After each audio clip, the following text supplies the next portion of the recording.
you gotta know who to do it with, because I have done that to bitches that done went and fucked my man and all that shit. So it's like, you gotta know who you being nice to. These bitches right here, you out there feeling sympathy for them and wishing them the best, and these bitches will beat you and fuck your nigga. Cardi B just sat down with Kelly Rowland for a Spotify interview, and wow, she spilled some tea that has everybody's head spinning. She started off talking about how she always tries to look out for the new girls in the rap game, sliding into their DMs when they're under fire or catching heat online. But then she dropped a bomb. She said some of the very same rappers she was helping went behind her back and slept with Offset. I really want to punch your motherfucking throat in. At this point, who hasn't Offset messed around with? This man is out here building a whole reputation of cheating while married, and Cardi is out here trying to keep it together. It's wild.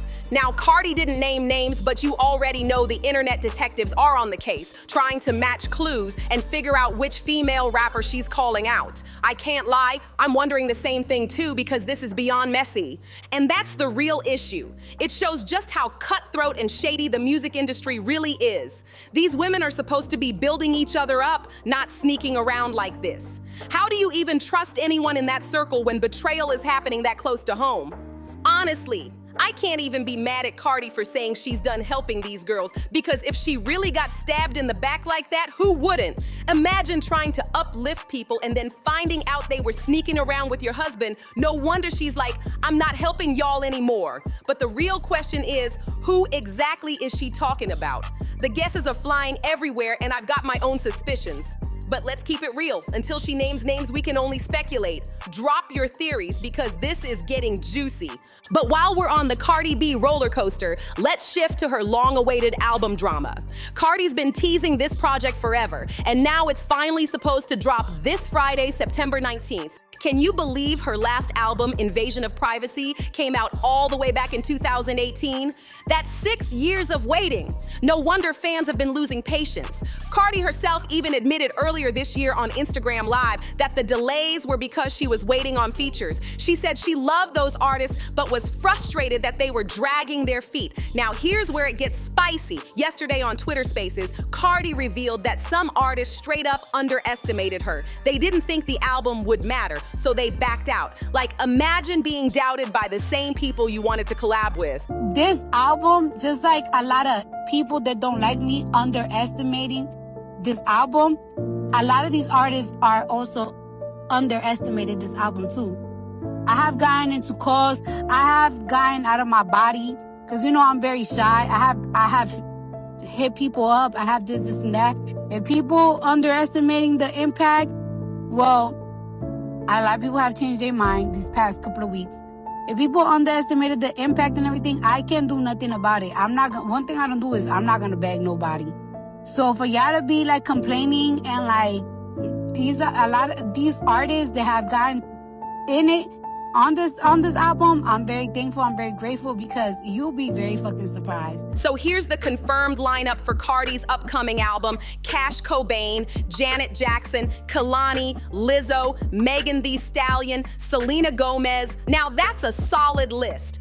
But if we're being real, it kind of feels like she had to dig around and pull names together rather than locking in those top-tier powerhouse collabs people were expecting from her. The album, titled Am I the Drama, is stacked with 23 tracks, and yes, WAP is gonna be on there too. Some people rolled their eyes about her reusing that song, but Cardi clearly doesn't care.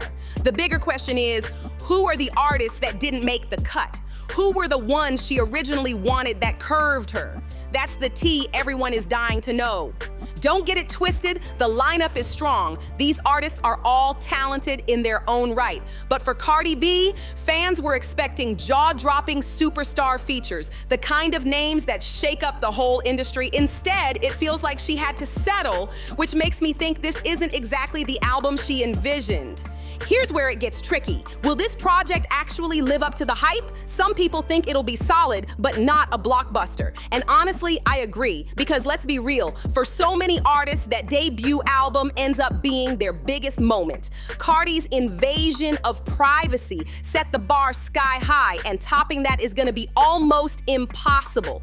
Cardi B's debut album, Invasion of Privacy, really set the bar sky high. It went diamond, it shattered records, and it stamped her her as a force in the industry. That project was a cultural reset. Now, do I think this new album will do well? For sure, it's Cardi, so it's bound to chart. But do I think it's going to hit those same diamond level milestones her first album did? Honestly, I doubt it. That kind of magic only strikes once in most careers. But that's just my take. What do you think? Will this album be a record breaker or just a solid release? Drop your thoughts because fans are already split. But let's move on because this next story has the internet in pure chaos. Over the weekend, Beyonce and Jay-Z pulled up to Jay's big charity event, the Reform Alliance Casino Night and Gala in Atlantic City.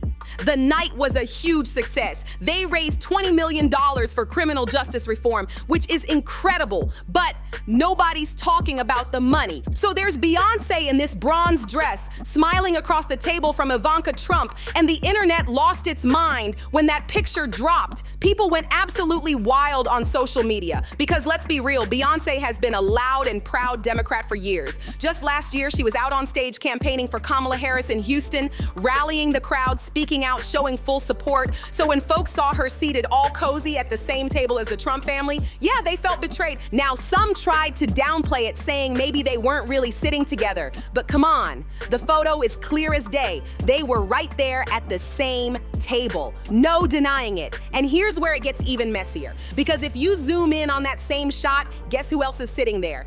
Desiree Perez. If you don't know, Desiree is the CEO of Jay-Z's Roc Nation, and she has her own complicated history. Back in 1994, she was arrested on drug charges, later cooperated with the feds, got probation, violated it, and ended up serving 9 months in 1999. Fast forward to Trump's final days in office, he gave her a presidential pardon in 2021. So now people are putting the pieces together. Desiree, freshly pardoned by Trump, is right there at the table sitting close to Jared Kushner. Beyonce, who publicly backed Kamala Harris, is smiling across from Ivanka. And suddenly, it feels less like a coincidence and more like something deeper is going on. Fans are whispering about backdoor connections, political deals, and hidden favors because honestly, it just looks shady. And before you go, make sure to hit that like button and subscribe to Gossip Grounds for more drama, tea, and scandals served hot every week. Don't miss out. This is where the real stories live.